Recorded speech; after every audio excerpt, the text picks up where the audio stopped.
Welcome to Movie Roundup. Today we are recapping a psychological thriller, war film, Mine. Spoilers ahead, please take care.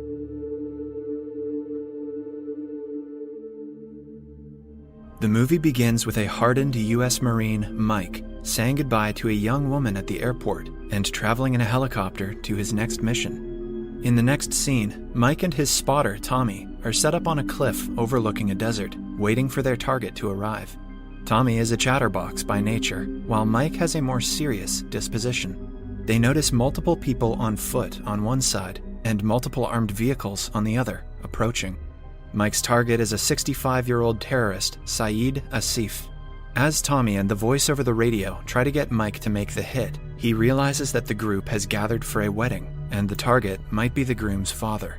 Matters are further complicated when the groom and bride block the target. Mike is ordered to take out the groom to get to the target, but he can't bring himself to take an innocent life. Mike lies to his command center that he lost the target. The duo are then spotted by armed men protecting the ceremony. Gunfire follows. The target immediately flees, while Mike and Tommy are forced to retreat as armed men start chasing them. While running, they damage their GPS and hide behind a rock formation. The armed men start walking towards the rock when Mike quickly creates a clever distraction to send them in the other direction. After evading the armed men, the duo request an evacuation, but are told they need to cross the desert in front of them to get to a village 5 hours away, where they can be picked up. They set out on foot, weathering sandstorms and scorching heat. Tommy entertains Mike with the stories of his son back home. Seeing Mike silent and seemingly troubled by something, Tommy forces Mike to open up. Mike reveals that he is having a hard time proposing marriage to his girlfriend, Jenny. Tommy makes fun of him for being so scared, but also gives him advice that initially marriages can be difficult, but over time, you get the hang of it. While passing through the desert, wind brings a warning sign flying right beneath their feet.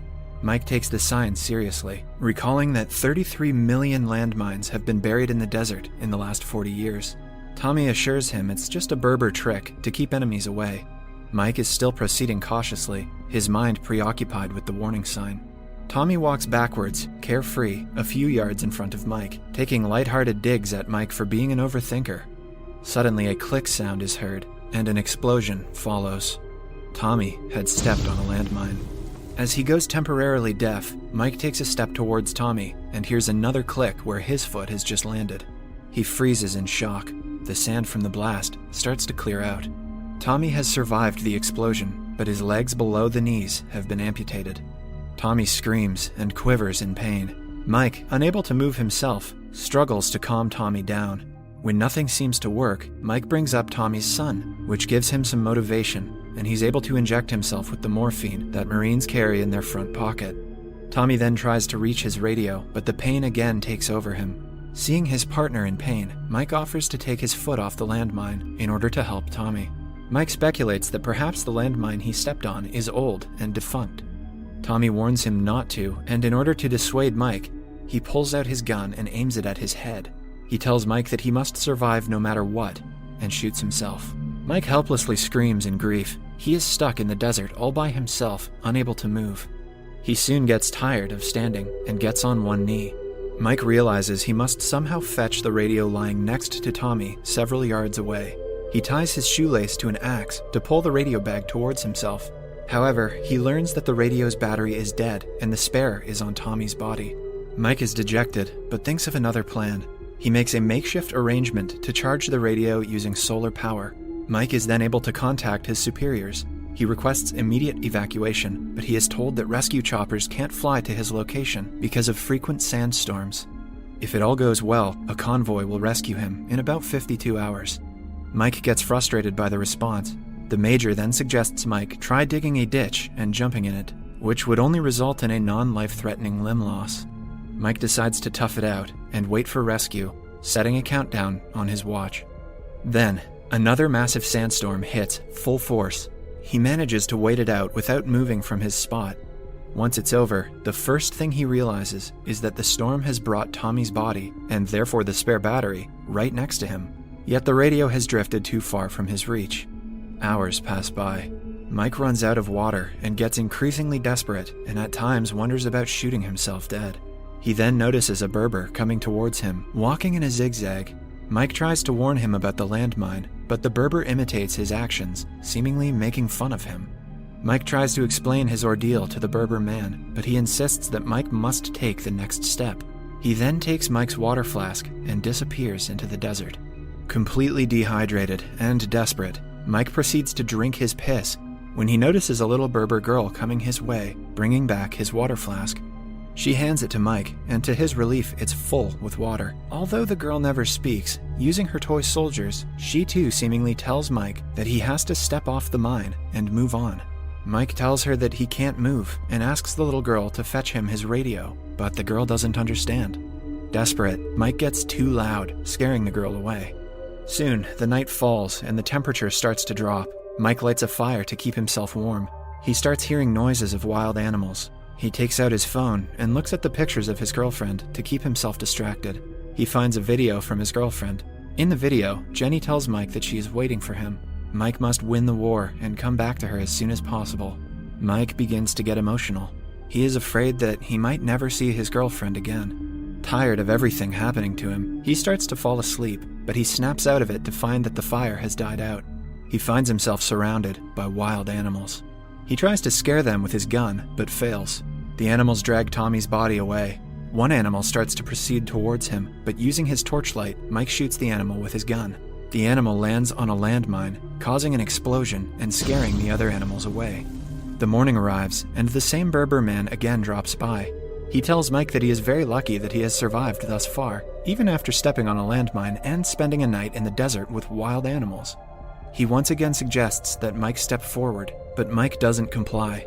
Mike tells him that he probably knows the location of the mines, as he always walks in a pattern. The Berber responds that he doesn't know where the landmines are, and he only walks in a zigzag because it is safer than walking straight. Mike again asks him to fetch his radio. The Berber man finally agrees and brings the radio back to Mike, and then heads on his way. Mike checks his watch, and there's still 24 hours left for the help to arrive. He slowly starts hallucinating. Mike sees Tommy wake up from his death. The imaginary Tommy motivates Mike and tells him that he will get out of this alive. The sun sets again, and Mike starts to think about all the mistakes he has made in his life. He starts regretting leaving his girlfriend, Jenny, alone and coming to the mission. He again finds himself surrounded by animals. Mike aimlessly starts shooting at them in the dark, but the animals still attack him. He gets lost in his thoughts as he fights off the wild animals. As the sun rises, Mike again descends back to reality. All the wild animals that attacked him lay dead around him. Despite being outnumbered, he managed to kill all of the animals. Mike has been in that desert all alone, by himself, with his foot over the mine, without moving for the last 45 hours.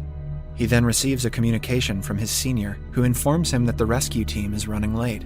The senior asks him if he can hold on for 17 hours. Already way past his breaking point, Mike replies that he cannot go any further. The major tells him that there is someone who wants to talk to him. Mike then hears the voice of Jenny. Mike frantically starts apologizing to her for leaving her, for messing everything up, and to destroying everything he touches. He then starts hallucinating and sees Jenny sitting on a couch in front of him in the desert. He tries to reach her, but starts losing strength. He begins to collapse when Berber catches him, seemingly arriving out of nowhere.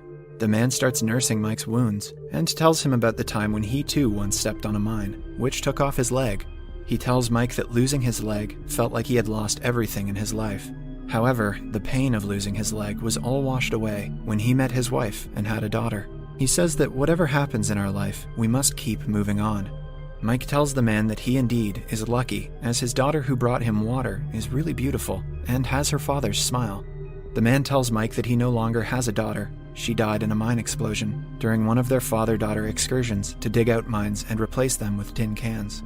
Mike listens, dumbfounded. The Berber tells him he's happy his daughter came to meet Mike, but he really needs to move on now. Then, he leaves. Mike sees his daughter again, but she quickly fades away with the wind. Mike starts to hallucinate again. He sees his abusive father, who used to beat his mother while he watched helplessly. He sees his terminally ill mother. He also sees the lovely times he spent with his girlfriend. At that moment, he hears on the radio that the rescue team is passing, and they need him to make his exact location known. He picks up his flare, but before he gets to use it, the terrorists from before start shooting at him from over the hill. The shooting triggers a mine explosion nearby, which sends the flare flying out of Mike's hand and reach. He tries to fire back, but he is too weak, but he remembers his girlfriend and uses it as motivation.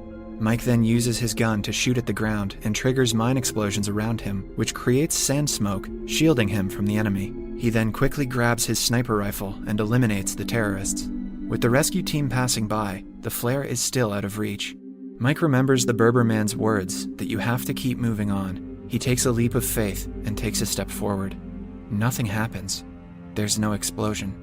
He finds that the mine he'd stepped on was in fact a tin can, probably placed there by the Berber's daughter when she was alive. And so the villager's words come to pass. This entire time, the villager told him that he could move forward with his life and go back to his girlfriend. He reminded him that he can do it, and the only thing stopping him was fear. Mike is relieved to be alive, despite the non-lethal gunshot wounds he sustained in the standoff. He starts bursting into tears. Maybe he was relieved, knowing the fact that he will be saved, or maybe he was angry for not realizing the correctness of the situation. He then shoots the flare and collapses on the ground. The rescue team finds him, and he returns home. Back home at the airport, Jenny is waiting for him with happy tears in her eyes. Even before hugging her, he drops to one knee, like he has done throughout different stages of his life. He then proposes to her, promising never to leave her alone again. The film ends here. Thank you for watching. Please like, comment, share, and subscribe our channel.